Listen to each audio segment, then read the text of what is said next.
everyone, here we are on the side again today because of the weather. So what we want to talk about is another aspect of short game which is putting. So this video will give you an insight into reading greens correctly and the correct procedure before hitting a shot on the green. So what I want to talk about is avoiding people over analysing putts. So what tends to happen is a good element of putting is effectively good green reading. So what comes with that is good distance control and good accuracy. So what tends to happen is when people are on greens, their first choice, if they have a putt right to left, they instantly have in their head they know that's right to left.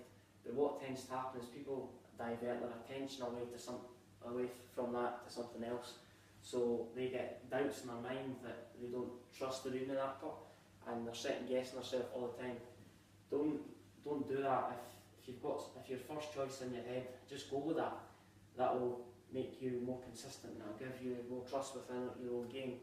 Another thing you should do is when you approach your putt, make sure you read the putt from behind, from the side and towards the hole. So have a walk towards the hole to see what the lie of the land's like. So good reading starts with where you understand where the low part of the putt is. So if you run a green and the low side of the putt was right to left, so the high point of the slope would be on the right hand side and the low point would be the left, so the putt would be right to left. You've got to understand the topography of the green effectively. So if we were on quite a slopy green here at Peebles, the fourth green slopes back to front. Say I poured water down the top of the green or from the back of the green to the front of the green, the water would all pour off the front of the green. It's the same one right to left putt. The water would pour from the high side to the right side and it roll to the left side. So it's important that you attack it like that. So another thing to consider is if you were buying a car, so putting is like buying a car.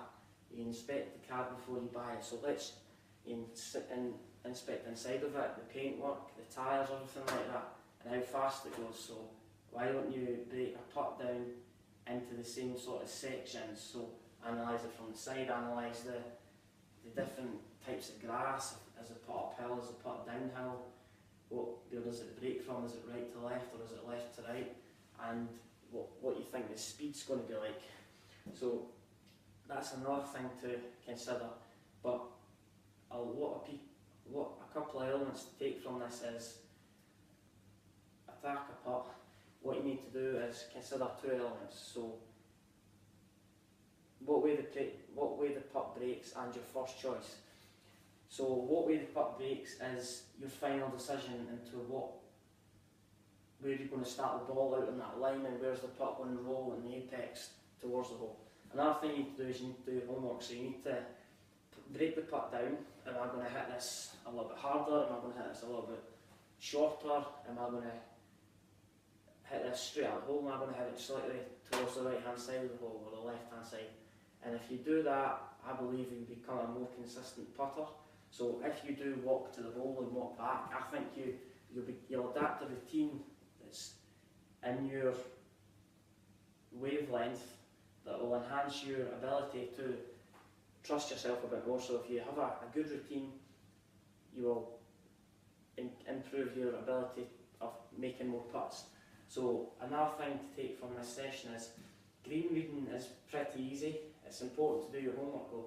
The amount of guys that I see that stand over putts for an eternity and they don't understand the break of the putt. So the longer you stand over the putt, then the more self-doubt. So it's important to be quick and break your routine down into seconds instead of minutes. So if that's helpful to you, give it a try, and thank you.